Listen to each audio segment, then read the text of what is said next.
Hello, everyone. Dr. Vicky here, speaking to you from the Seeds of Transformation Healing Center.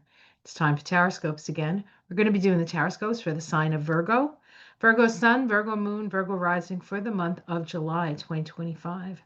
Before we get started, I just want to welcome my new subscribers. Thank you for joining this wonderful group of like-minded souls. To my tried and true who have been with me for years, thank you so much for your continued support. It does really mean the world to me. To my Patreon viewers, thank you for being a patron all these years. I really do appreciate. There's more information and fun to come for my Patreon people and for the new members of my YouTube channel. I have two levels of membership. There is more fun to come, more people in the basket of deplorables, and more people in the basket of adorables. If you want to know what that's about, you can check out the membership and the channel for that. Okay, so we're going to get right into first the astrology, and then we're going to do a card reading. Now, if the astrology is not your thing and you're more interested in the card reading, it is timestamped. So don't worry, you'll be able to find it easy enough. Okay, so I'm going to share my screen now. And we're going to get into the astrology. Just give me a moment to do what I need to do here. Hello, slideshow. Hello, slideshow. Okay. So, you might be a little bit surprised by the Tower card sitting there on the right-hand side of the chart. July is the seventh month, and we're in a 9 universal year vibration. And so the specific vibration for July of 2025 is the 16-7, the Tower. The Tower is about an awakening. It's about breaking down all the facades, all the structures that we create that keep us from our true self. The base number of the tower, the 7, is the number of knowing thyself. And so it's important that if we do have these tower moments that we go through, we realize that we are spirit having a human experience. And that if we can align ourselves with spirit, we can navigate this with a little bit more ease. Now, I have to admit that there hasn't been much ease anywhere, and we've really had to buckle down and navigate these rather treacherous waters that we're in. But we can do it. We'll continue to do it. All right. So we start with the sun in the sign of Cancer. That's your 11th house. It's there until the 22nd. Cancer is a very sensitive sign. Um, and it is in your house of friendship. So you might find yourself reminiscing, or the Cancer is often associated with the past. And you also might be illuminating some new goals that you have, and maybe some new acquaintances, new groups, new associations. We have Jupiter there now. Jupiter moved into Cancer on the 9th of June.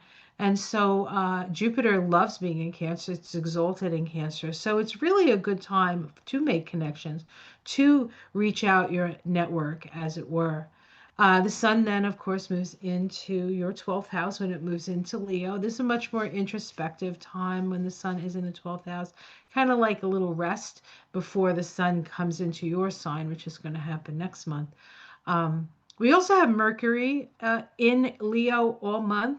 Part of the time it is direct, and part of the time is retrograde, especially important for you because you are a Mercury ruled sign. And so the beginning of the month may seem like it's working real well.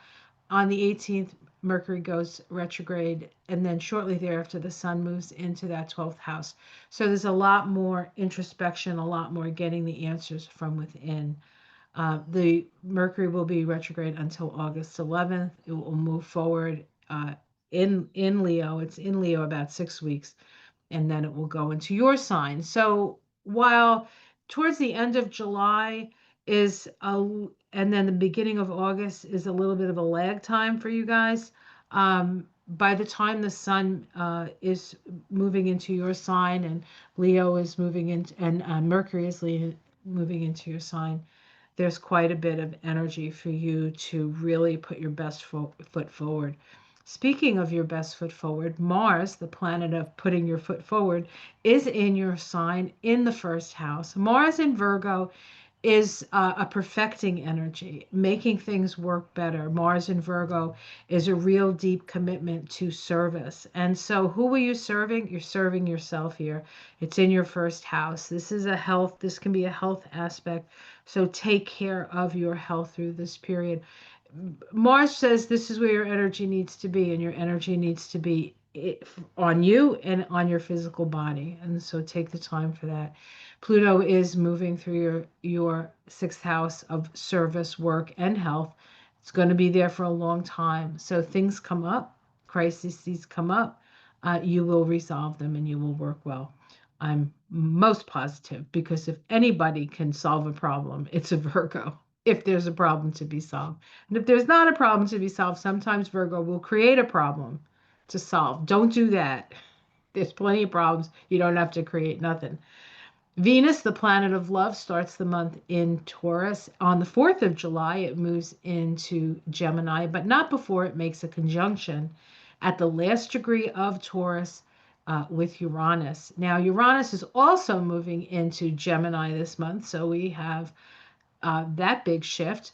Now it's only going to be there until this. It goes in on the 7th of July and moves out on the 7th of November. So we have about 4 months with Uranus in that house, in that 10th house. That is going to just open all kinds of illuminations around career, public standing, and the like. And then Uranus is going to be there for 7 years. Once it goes back into Taurus, finishes up, and then the beginning of next year goes into Gemini, where it will stay for 7 years. And now taken out of Taurus, which it's a fellow Earth sign. So in Taurus, it's been somewhat challenging, but once it goes into Gemini, it's going to be squaring any of your Virgo planets. So just be aware that squares can create crisis and Uranus can be sudden. So that is something that can come up, especially if you're at the early degrees of a Virgo, like if you're a late July Virgo, um, with Uranus moving into Gemini. So if you have any of those early Virgo planets, like I do, my Mars in Virgo, like 3 degrees. So that is something to consider. You just have to be a little bit more careful, and you're pretty careful as a rule, so I'm not too worried, but there are things you just have to keep your eyes open. We have Saturn and Neptune both in Aries now, but this month they retrograde. So they're going to go over areas that they've already moved through. And this is their little like dip into Aries. Both those planets are going to move back into Pisces in the fall. And then they're going to be in that Pisces energy until February when they move into Aries and then they make a conjunction. That conjunction is the start of a synodic cycle between those two. And that conjunction is happening on the world point, 1 degree of Aries. So big shifts, not just personally, but collectively, big shifts coming up. It's all happening in the eighth house for you, which is sort of those water houses are kind of undercover. We're not really aware often from the outside what's going on in people's eighth house or fourth house or 12th house, but you feel it. You definitely feel it. And it's fire for you. It's fire, so it's inspirational. And so there's a core of inspiration sort of rising up. And Saturn is going to be in that house for about 2.5 years, and Neptune's going to be in that house for 14 years. So there's plenty of inspiration on the way for you, Virgo. There is a full moon in the sign of Capricorn. That full moon falls in your house of love. So there may be a sudden like, "Whoo, I didn't realize that person loved me or liked me," or there could be a romantic dalliance. I think that's how you say it. Um, with the sun in the 11th house. This is the axis of love, the 11th and the fifth house. So, enjoy yourself if you have the opportunity. And we also have a new moon in the sign of Leo. Now, that's going to happen when you're doing that very introspective energy. And again, the 12th house is sort of a hidden house. It is an opportunity for you to connect with spirit in a very creative way. And so that new moon is happening on the 22nd. And the full moon in Capricorn, the romance. Isn't it romantic? Although most people don't associate Capricorn moons with romance, but you can because it's your house of romance. Um, on the 10th. So that's the story, Morning Glories. Um, I think that's what I want to say. Um, Virgo, Virgo, Virgo, Virgo. Okay, that's good. All right, excellent. So, let me get to the card reading. 1 second here.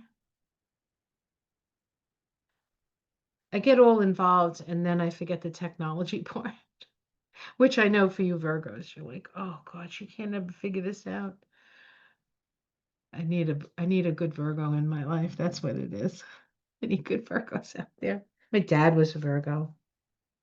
Oh my God, he was the best. Virgo dads are the best, I think.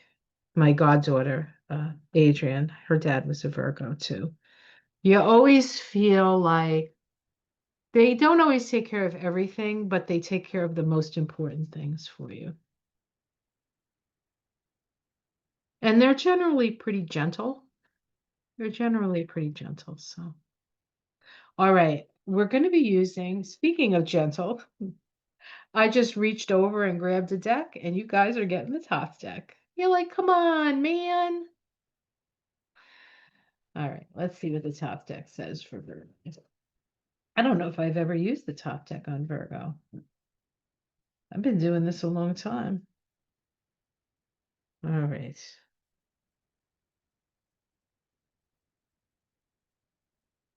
Okay.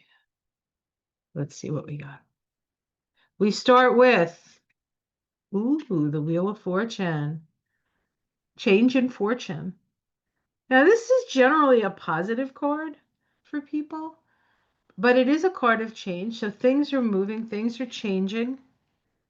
If you were on, if you felt like you were at the bottom, you're rising up. If you feel like you're at the top, know that there's a cycle with this, right? There's a cyclicity to this card. It is a Jupiter card. The 10 and Jupiter in Cancer, right? So we can see perhaps the fortune is in the area of the chart where Cancer lies, which for you is the 11th house of friends. So good fortune with friends. The challenge is the Princess of Discs. This is actually the Virgo princess.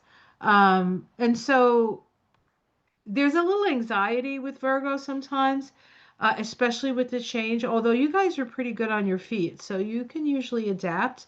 Virgo is a mutable sign, and mutable signs are known for their ability to adapt.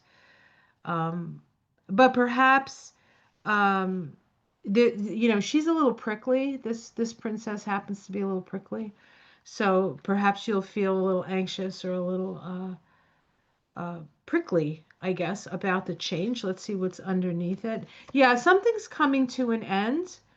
There is something coming to an end. This is also a manifestation card. So you could be in the process of manifesting something, a project coming to an end. In the past, we have the Eight of Cups. It's called indolence in this deck. It usually means feeling like either bored or not fulfilled, emotionally fulfilled. Things are stale. So that was the past. Let's see what's in the sky. Ooh, the Magnus. This is the Magician card, and in the sky is usually what spirit is telling you, or a message from spirit is telling you have all the tools that you need to manifest the world that you want to manifest. You just have to concentrate on what it is that you want to create. Immediate future, we have the Ace of Swords. So this is an action being taken. It may be an action because of the changes that are happening. It's usually associated with truth, um, and justice. But once you make a decision, once you take an action to go in another into a particular direction, whatever the other direction was falls away. So a choice is going to be made this month. You're making a choice.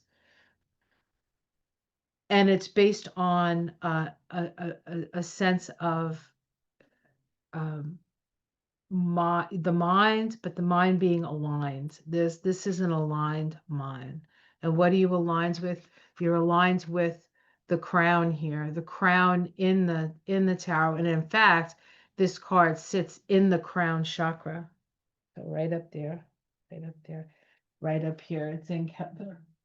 Okay. So it's a powerful energy and a powerful time, powerful month for you, Virgo. Okay.